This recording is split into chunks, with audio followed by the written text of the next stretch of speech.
आज दिन भर की कई महत्वपूर्ण खबरें निकल के सामने आ रही है। एक आपको विस्तार से बताते हैं। उससे पहले चैनल को अब तक सब्सक्राइब ना किया हो तो फॉरवर्ड चैनल सब्सक्राइब कर दे, लाइक कर दे, शेयर कर दे ताकि इसी तरह की खबर आप हर रोज देख सकें। चलिए शुरू करते हैं पहली बड़ी खबर। भाजपा के वरिष्ठ नेता सुब्रमण्यम स्वामी ने राहुल गांधी की नागरिकता के मामले में हाई कोर्ट में अर्जी दाखिल की है।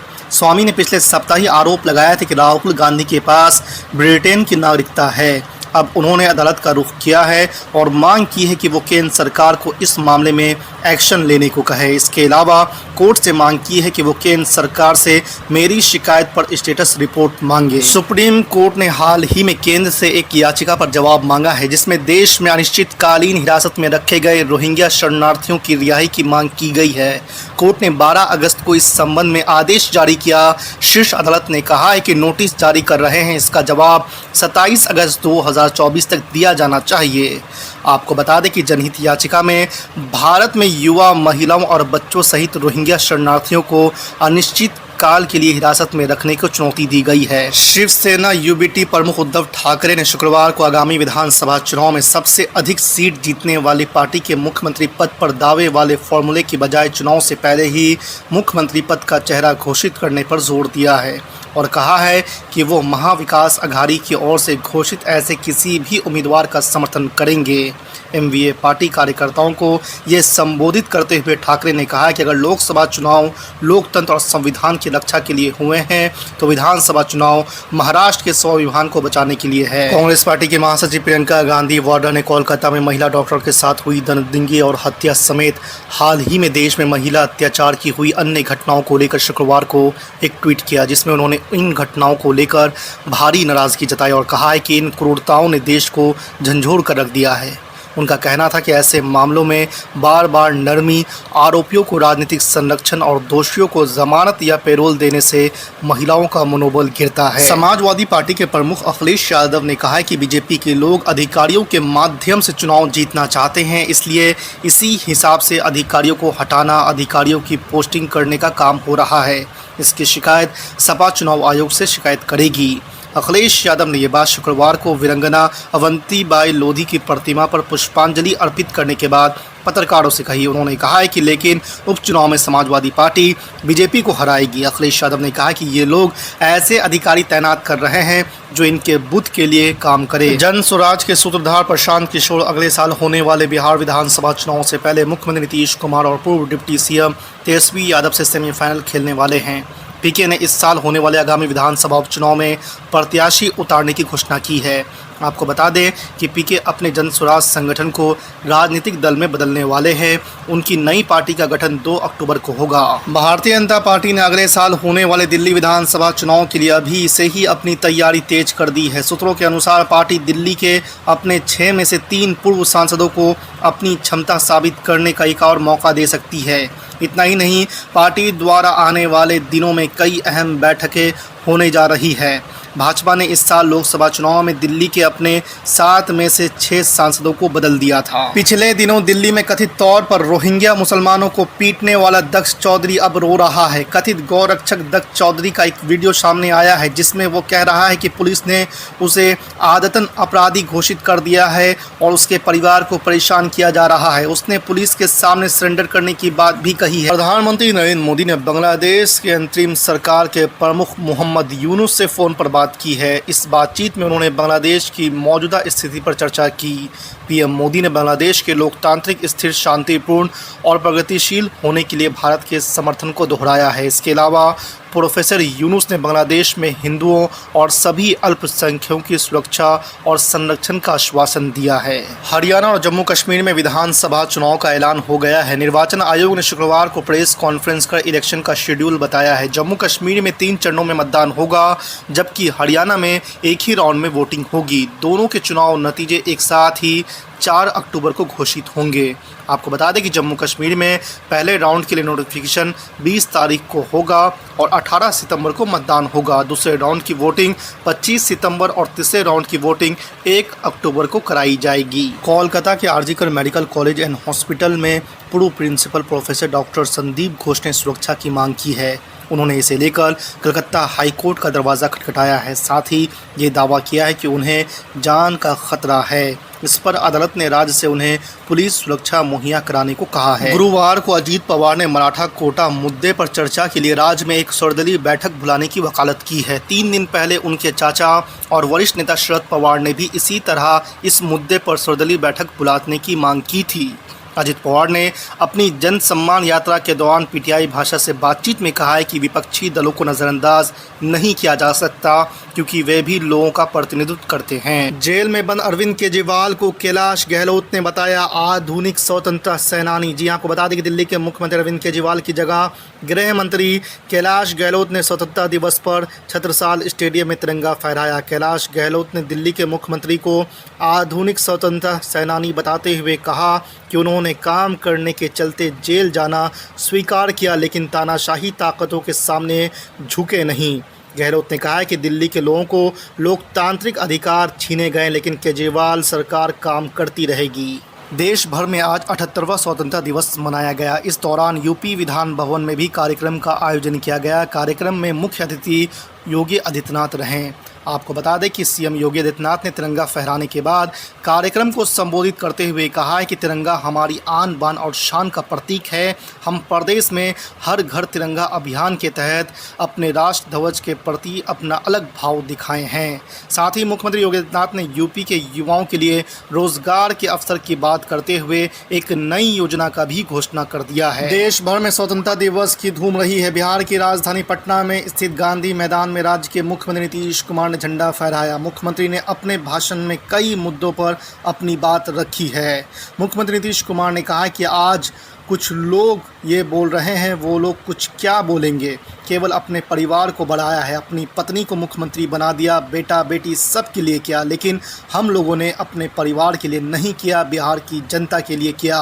उन्होंने इशारों में लालू यादव के परिवार पर निशाना साधा है। बिहार के मोकामा से बाहुबली पूर्व विधायक अनंत सिंह को AK-47 समेत 2 मामलों में पटना हाई कोर्ट द्वारा बरी किए जाने के बाद राजनीति गरमाई हुई है। कांग्रेस प्रदेश अध्यक्ष अखिलेश प्रसाद सिंह ने इस मुद्दे पर मुख्यमंत्री नीतीश कुमार पर हमला बोला है।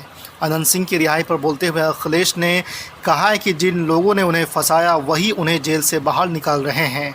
वो कांग्रेस से चुनाव लड़े थे। भारतीय महिला पहलवान विनेश फोगाट और करोड़ों भारतीयों की दुआएं काम नहीं आई। दरअसल आपको बता दें कि विनेश फोगाट को पेरिस ओलंपिक से सिल्वर मेडल नहीं मिलेगा। CAS ने अपना फैसला सुना दिया है। खेल पंचायत ने करोड़ों भारतीयों का दिल तोड़ देने वाला फैसला सुनाते हुए विनेश फोगाट की अपील को खारिज कर दिया है। विनेश फोगाट अब खाली हाथ पेरिस से लौटेंगी। महिलाओं की 50 किलोग्राम भार वर्ग फ्रीस्टाइल कुश्ती के फाइनल से पहले उनको ओवरवेट होने की वजह से अयोग्य घोषित कर दिया गया था। जम्मू कश्मीर और लद्दाख हाई कोर्ट ने बुधवार को नेशनल कॉन्फ्रेंस के प्रमुख और पूर्व मुख्यमंत्री फारूक अब्दुल्ला को बड़ी राहत देते हुए ED की ओर से उनके और अन्य के खिलाफ जम्मू कश्मीर क्रिकेट एसोसिएशन के धन के कथित दुरुपयोग के संबंध में दर्ज धन शोधन मामले पर पेश आरोप पत्र खारिज कर दिया है। हालांकि अब्दुल्ला इस मामले में उच्च न्यायालय के समक्ष याचिकाकर्ता नहीं थे, लेकिन आरोप पत्र में शामिल आरोपियों में से एक थे। महाराष्ट्र के उप मुख्यमंत्री और NCP प्रमुख अजित पवार ने हाल ही में सार्वजनिक तौर पर यह स्वीकार किया था कि उन्होंने लोकसभा चुनाव में अपनी बहन सुप्रिया सुले के खिलाफ पत्नी को उतारकर बड़ी गलती की है। अब इस पूरे प्रकरण पर अजीत गुट के करीबी और NCP नेता प्रफुल्ल पटेल का बयान आया है। उन्होंने कहा है कि उनके लिए इस पर कुछ भी टिप्पणी करना उचित नहीं है क्योंकि यह परिवार का पारिवारिक मामला है। देशव्यापी विरोध प्रदर्शन करने जा रही है कांग्रेस। अडानी के खिलाफ JPC की है मांग। जी आपको बता दें कि हिंडनबर्ग के आरोपों पर बढ़ते विवाद के बीच कांग्रेस ने मंगलवार को घोषणा करते हुए कहा कि वो 22 अगस्त को सेबी प्रमुख माधवी पुरी बूथ से इस्तीफे और अडानी मुद्दे पर JPC से जांच की मांग को लेकर देशव्यापी आंदोलन करेगी। ये घोषणा कांग्रेस अध्यक्ष मल्लिकार्जुन खड़गे द्वारा सभी महासचिवों, राज्य इकाई के प्रमुखों और AICC के राज्य प्रभारियों के साथ यहां एक बैठक के बाद की गई है। कोलकाता में महिला डॉक्टर के साथ दुष्कर्म के बाद हत्या को लेकर आक्रोशित डॉक्टरों की हड़ताल अब समाप्त होती नजर आ रही है। डॉक्टरों के एक महत्वपूर्ण संगठन federation of resident doctor association ने स्वास्थ्य मंत्री JP नड्डा के साथ बैठक के बाद हड़ताल वापस लेने का निर्णय लिया है। हालांकि एम्स के रेजिडेंट डॉक्टर एसोसिएशन ने हड़ताल जारी रखने का फैसला किया है। सपा प्रमुख अखिलेश यादव ने अपने कार्यकर्ताओं और पदाधिकारियों से कहा है कि वो पुरानी बातों को भूलकर 2027 के लिए जुट जाएं और हर बूथ पर वोट बनाने के लिए नए सदस्य बनाएं। अखिलेश यादव ने ये बातें मंगलवार को मेरठ से आए पदाधिकारियों संग बैठक में कही है। इस बैठक में लोकसभा चुनाव में मेरठ में सपा की हार के कारणों की समीक्षा हुई। बिहार विधानसभा चुनाव के बन रहे माहौल के बीच तिरंगा का फोटो प्रोफाइल फोटो में लगाकर सनसनी मचाने वाले विकासशील इंसान पार्टी के अध्यक्ष मुकेश सहनी ने कहा है कि 2025 के चुनाव में उनकी पार्टी 1/3 विधानसभा की सीट पर अति पिछड़ों को टिकट देकर लड़ाएगी। इंडिया गठबंधन के साथ रहकर लोकसभा चुनाव लड़े मुकेश सहनी ने वीआईपी को मिली 3 सीटों पर कुशवाहा पासवान और बनिया को टिकट दिया था, जो हार गए थे। बिहार के नेता प्रतिपक्ष तेजस्वी यादव ने राज्य में कानून व्यवस्था के मुद्दे पर नीतीश सरकार को घेरा है। तेजस्वी यादव ने बिहार की 42 बड़ी आपराधिक घटनाओं का एक साथ जिक्र किया और राज्य सरकार पर तंज कसते हुए अहम सवाल उठाए हैं। तेजस्वी यादव ने जेडीयू नेता की हत्या से लेकर राज्य में दुष्कर्म, लूटपाट समेत अन्य सभी छोटी बड़ी घटनाओं का सिलसिलावार जिक्र किया और फिर अपने सोशल मीडिया एक्स पर अपनी बात रखी। पश्चिम बंगाल की राजधानी कोलकाता के एक अस्पताल में एक ट्रेनी डॉक्टर से दुष्कर्म और मर्डर मामले में हो रही राजनीति पर पश्चिम बंगाल की मुख्यमंत्री ममता बनर्जी आग बबूला हो उठी है। बुधवार को उन्होंने इस मामले पर सस्ती राजनीति करने के लिए राजनीतिक दलों की आलोचना की है। उन्होंने कहा है कि परिवार के साथ खड़े होने के बजाय सीपीआईएम और भाजपा सस्ती राजनीति में लिप्त हैं। उन्हें लगता है कि वह बंगाल को बांग्लादेश बना सकते हैं, लेकिन मैं आपको बता दूं, मैं सत्ता की लालची नहीं हूं, ऐसा हरगिज़ होने नहीं दूंगी। गाज़ा में पिछले 10 महीने से जारी जंग में अब तक लगभग 40,000 लोगों की मौत हो चुकी है। पिछले साल हमास के हमले के बाद इजराइल लगातार गाज़ा पर हमलावर है, वहीं इसे अपने साथी अमेरिका का भी पूरा समर्थन मिला है।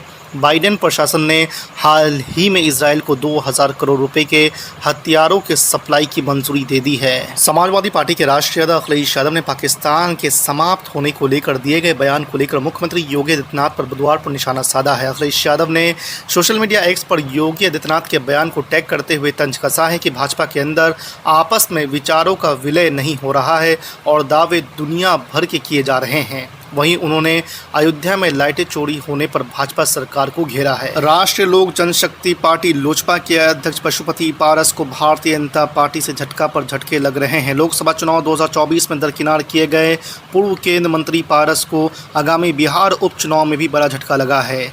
भोजपुर जिले की तरारी सीट से 4 बार विधायक रहे सुनील पांडे ने पारस का साथ छोड़ दिया है और अब वे बीजेपी का दामन थामने जा रहे हैं। बिहार के बाहुबली पूर्व विधायक अनंत सिंह को AK-47 समेत 2 मामलों में बरी किए जाने पर सियासी पारा गरमाई हुई है। राष्ट्रीय जनता दल नेता और पूर्व डिप्टी सीएम तेजस्वी यादव ने इस मुद्दे पर नीतीश सरकार पर हमला बोला है। उन्होंने कहा है कि जब अनंत सिंह सीएम नीतीश कुमार के साथ नहीं थे तो अपराधी थे, अब साथ आ गए हैं तो मुक्त हो गए हैं।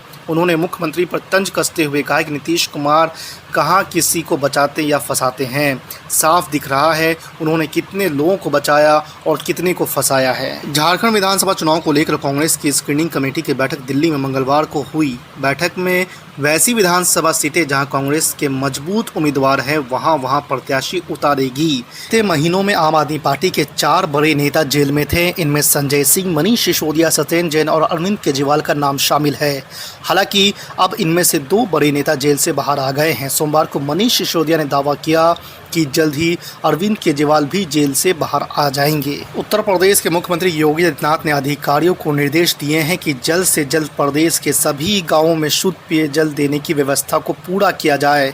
उन्होंने कहा है कि पाइपलाइन बिछाने के साथ ही उसके संचालन और मरम्मत को लेकर भी समुचित व्यवस्था होनी चाहिए। जल जीवन मिशन में हर घर शुद्ध पेयजल पहुंचाने का कार्य प्लम्बर की भूमिका को सबसे महत्वपूर्ण बताते हुए मुख्यमंत्री ने इनकी समुचित ट्रेनिंग के लिए अधिकारियों को निर्देश दिए हैं। हरियाणा के मुख्यमंत्री नायब सिंह सैनी ने सोमवार को हर घर हर गृहिणी योजना पोर्टल लॉन्च कर दिया है। इसके तहत राज्य में अब अंत्योदय परिवारों को 500 रुपये में गैस सिलेंडर दिया जाएगा। रिपोर्ट के मुताबिक इस योजना के तहत हरियाणा के लगभग 50 लाख BPL परिवारों को 500 रुपये में गैस सिलेंडर उपलब्ध कराए जाएंगे। 500 रुपये से अधिक की कोई भी राशि सरकार की ओर से डीबीटी के जरिए सब्सिडी के रूप में हर महीने लाभार्थी के खाते में डाली जाएगी। लोकसभा चुनाव के बाद अब यूपी की 10 विधानसभा सीटों पर होने जा रहे उपचुनाव में भी बसपा कहीं सपा कांग्रेस तो कहीं भाजपा की मुश्किलें बढ़ा सकती है। बसपा सुप्रीमो मायावती ने यूपी में 10 सीटों पर होने वाले विधानसभा उपचुनाव को प्रतिष्ठा का सवाल बनाते हुए दमदारी से लड़ने का ऐलान किया है। इस चुनाव को फतह करने के लिए बसपा अनुसूचित जाति, अनुसूचित जनजाति आरक्षण और नजूल भूमि वापस लेने के फैसले को मुद्दा बनाते हुए विरोधियों की पोल खोलेगी। शिवसेना सांसद संदीपन भुमरे और महाराष्ट्र में सत्तारूढ़ पार्टी के अन्य नेताओं ने वक्फ अधिनियम में कोई भी संशोधन करने से पहले आम सहमति बनाने और मुस्लिम समुदाय को विश्वास में लेने पर जोर दिया है।